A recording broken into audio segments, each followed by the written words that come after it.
I care about you more than anyone else. That's an unwavering truth, even now. I thought that you'd forgotten. I never said anything of the sort.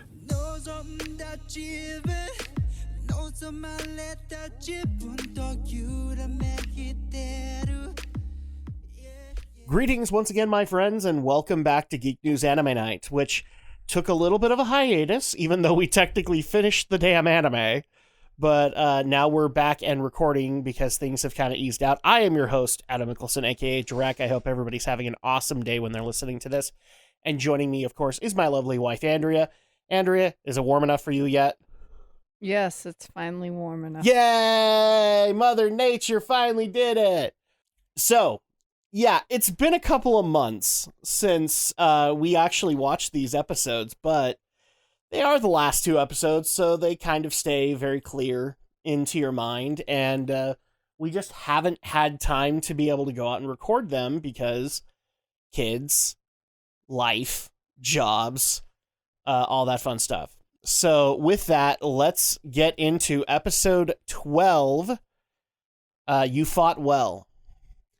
And this one is I want to say that you could honestly put the last two episodes together as a epilogue kind of episode, but we'll separate them for the sake that they are separated.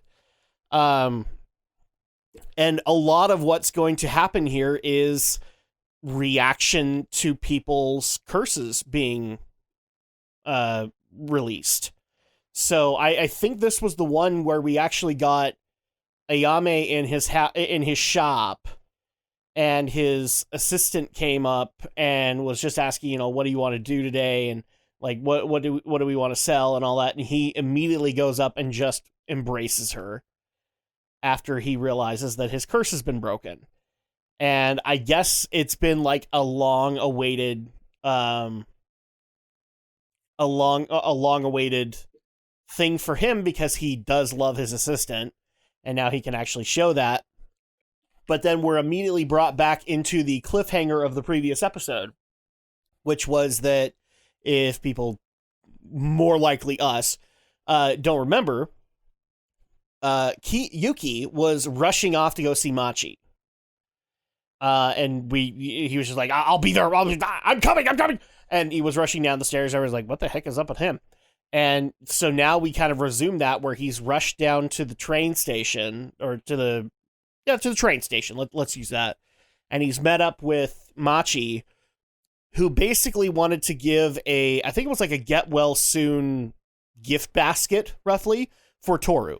Because we're still kind of dealing with the aftermath of, she had her fall, she was in the hospital, and so Machi wanted to do that for Miss Honda, because she knows that Yuki cares about her, and so she wants to be able to show that caring too. And so Yuki definitely appreciates this, but then the conversation is kind of cut short, because we are then rushed into Yuki's mind as we get to see in real time his curse breaking.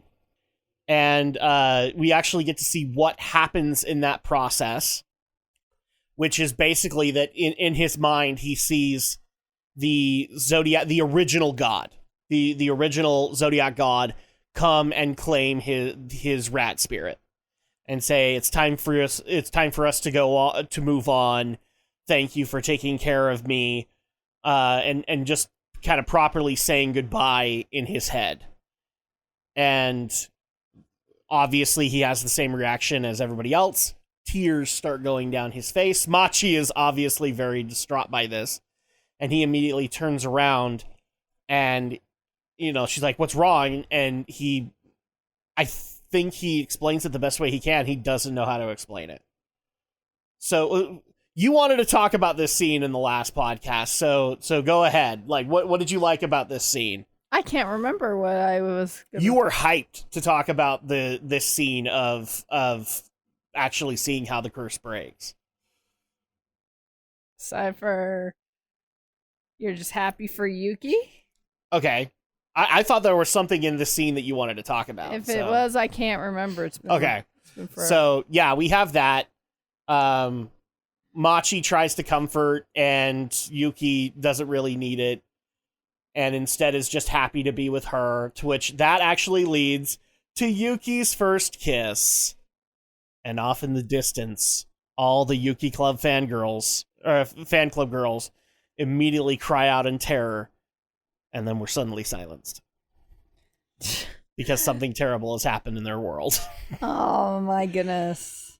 This is exactly what I said when that happened. Is like the one girl that they all thought it was going to be Toru, and instead it actually turned out to be somebody who was probably even less on the popularity spectrum with Machi. Well, good for him. But I literally said this word for word, like, and now a bunch of Yuki fan club girls all cry out in terror, and then we're suddenly silenced. Yeah, I actually feel good for Yuki on this one. I think the breaking of the curse was being able to actually see it happen in his mind was kind of cool. Now, but here's my problem with it. Now I want to see all of them. I want to see like all the conversations, even if they're the exact same thing. I'd still want to see it just to see like the original spirit and see that character saying goodbye, like Ritsu say goodbye to the monkey spirit kind of thing. So that happening, a majority of this episode is basically just seeing people's reactions to the curse breaking, except a few are left out, and that's because they are focused on in the next one. But this is the time where we get to see people like Ritsu and Kagoda kind of moving on with their lives. In fact, they're talking about like how their lives are changing because Ritsu is actually going to be giving all of his kimonos to Kagoda. He's getting rid of all of his girl clothes. Yay! And it turns out he's actually dating the Shigere's publicist. I forgot that they were yeah, they're together. Like they had that. I like that a lot more in this series. Like Ritsu is dating the publicist, and so he gets to know little things about Shigere from time to time.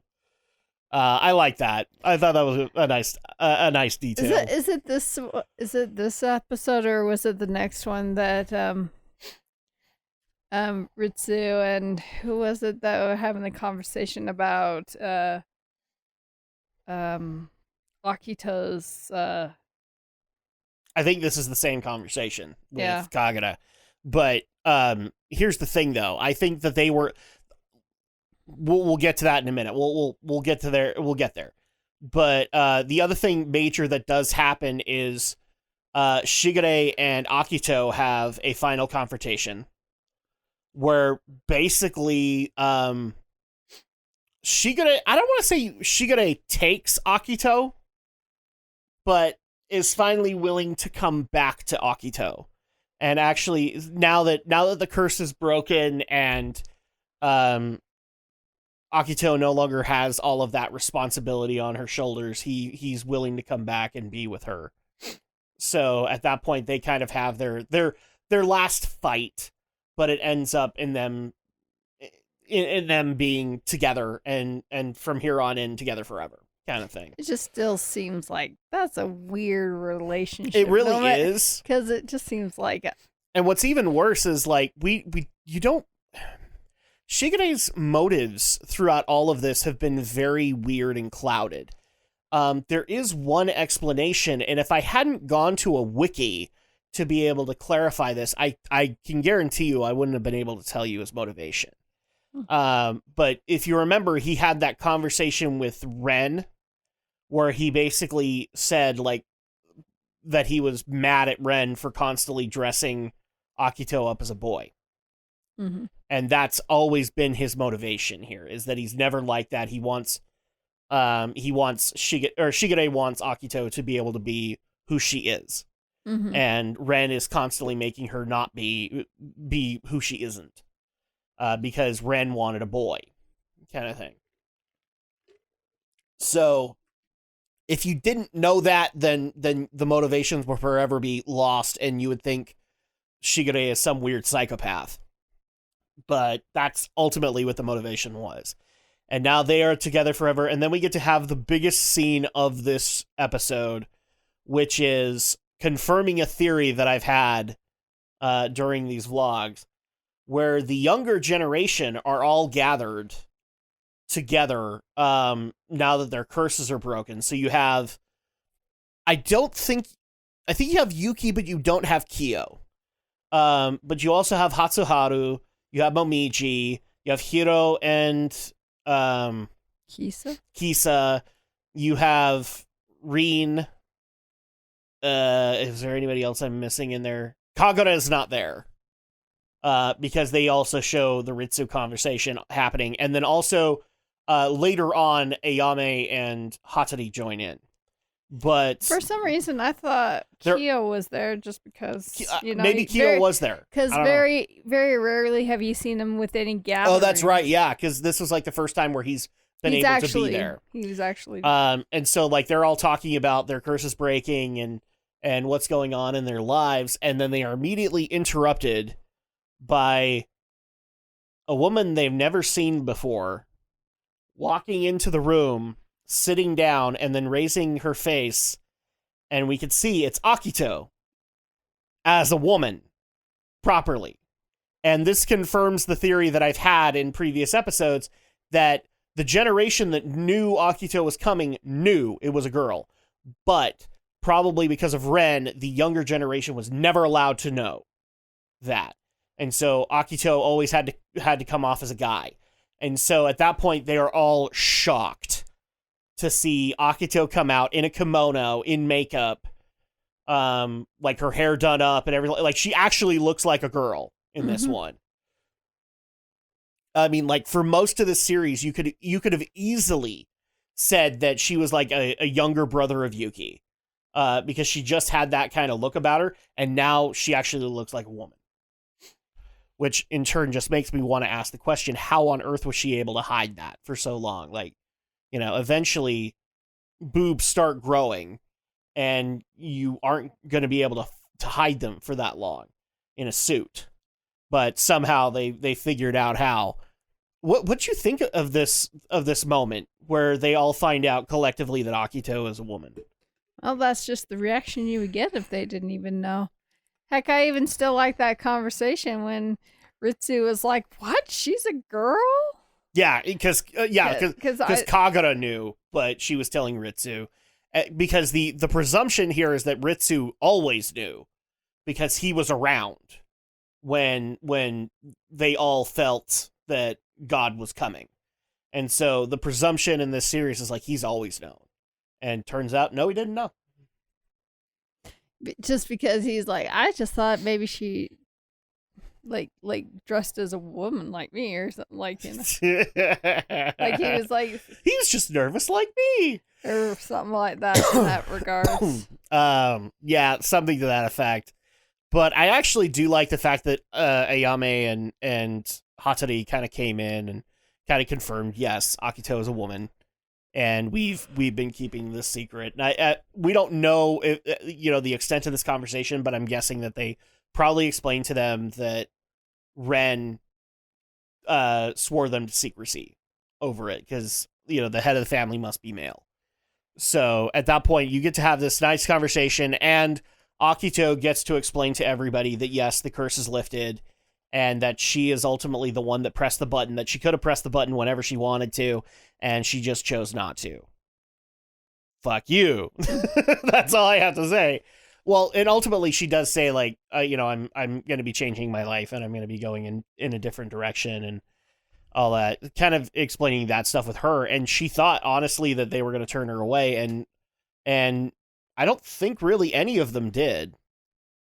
No, I don't think so. I mean, maybe they were just kind of we get a reaction to this next episode, and we'll get into that there, but I want to say that at least 2 or 3 of them came up and just kind of welcomed Akito into the fold, so to speak, because she, since the previous episodes, we're now feeling like, okay, Akito has never truly belonged, and now this is the time for Akito to finally find her place amongst them. So that was kind of a cool thing to see happen. I especially like now that Akito is truly both accountable as well as penitent in this whole thing.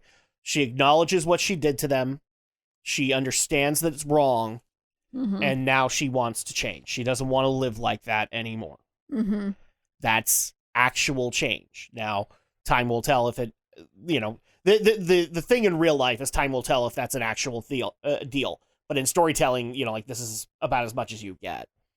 I mean, am I wrong? Did she come off as faking it to you or? No. Okay. I think she just wanted to try to be as genuine as she can. She's still acting like it's traumatic, and that's fine. I'm totally cool with that. We should also point out Shigere was not in this meeting. Yeah, he was. Because I kind of got the scenes mixed up here. Their conversation happens after this, when he finally gets to see Akito dressed like a woman. And then we get to have his moments where we find out that he's been in love with Akito for many, many years.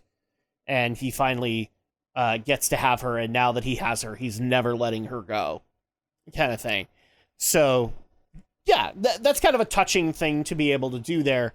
But that's pretty much all we get in this episode, because they kind of save Yuki and Toru, or not Yuki and Toru, Kyo and Toru, for next episode. So unfortunately we don't get any of that. And some of the other relationships are not mentioned yet. And that's why I'm saying, like, this is all one big epilogue. And so in the next episode, we'll actually handle those. But final thoughts on this one, Andrea. What did it do right? What did it do wrong? It was a nice way to end, kind of coming down to a little bit of a closure for that. I do like the fact that a lot of Zodiac members got to have that closure, got to talk to one another about the feeling of having their curse break. I'm a little irritated that we didn't get to see Hatsuharu's break, because they teased at his breaking, because we got to see like the ribbon fraying with him, and I would have liked to have seen that clean break, but I'm okay with it. Like, ultimately, I'm okay with it.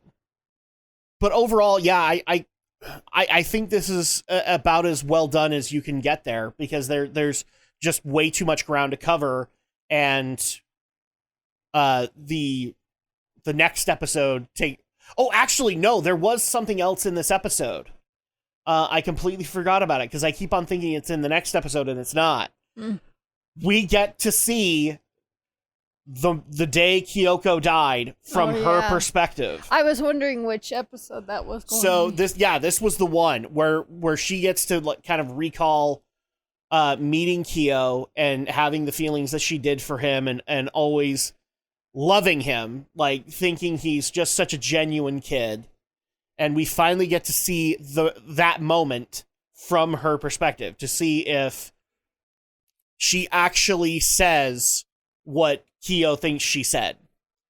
And so you get to that point where she is bleeding out, and she's like, I'm gonna die, I can't do this, I can't leave my daughter, I want to stay with Toru. And then ultimately she looks up and she sees Kyo, and what she tries to say to him is, keep your promise, which was that he would stick together with Toru. That he would be able to help Toru when she couldn't. And she was basically saying, keep your promise. If you don't, I'll never forgive you. So he only caught the end of that. But ultimately what she was trying to say with that wasn't that I'll never forgive you for not saving me. It was, if you don't take care of my daughter like you promised you would, I'll never forgive you. Oh, yes. So Toru wins in that, because she wasn't being vindictive. She was just saying, you better keep your damn promise. Yeah. So I like the fact that happened. I like that the viewers get that closure.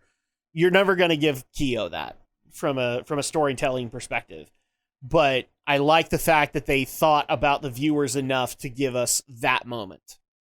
And to say, no, she didn't become evil or vindictive or anything like that in her last points of life. She just wanted Toru taken care of. She was a mother till the end. Yeah. So, And then she gets reunited with her husband. yep, she gets reunited on the other Even side though- with Katsuko? No. Katsuyo. Who we Katsuya. still, There you go. we Katsuya. and we still don't see the face. Nope, we clearly. don't get to see the face. That's for the movie.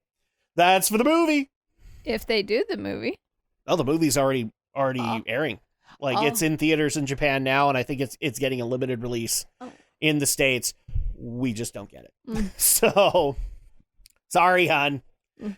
I kind of wondered if that was going to happen. So any other final thoughts on that? Anything else good that we want to mention? Anything this did bad?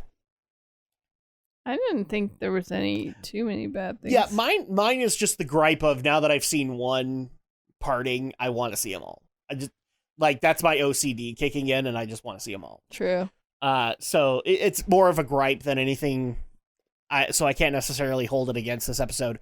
So out of 5, what would you give this episode that I'm not remembering its title off the top of my head? You fought well. 4.5 probably. I'll go 4.5. Probably because the next one is just more meaningful to me. Yeah. But 4.5. So that's going to go ahead and do it for this episode. Thank you guys so much for joining us as we discussed episode 12. When we come back, we will be dealing with the final episode of Fruits Basket 2019 remake. And we will see you guys then. Until then, though, make sure to continue to show your support for the RSS feed. You can listen to us on Apple Podcasts, Google Podcasts, Amazon Podcasts, Player.fm, and of course Spotify. And make sure to share it around with your friends because that's how we get out there. You can also share the YouTube and the YouTube videos, which are going to be coming up about a week after the RSS feed. So make sure to do that. And until then, we will see you guys next time for the ending of Fruits Basket, the final.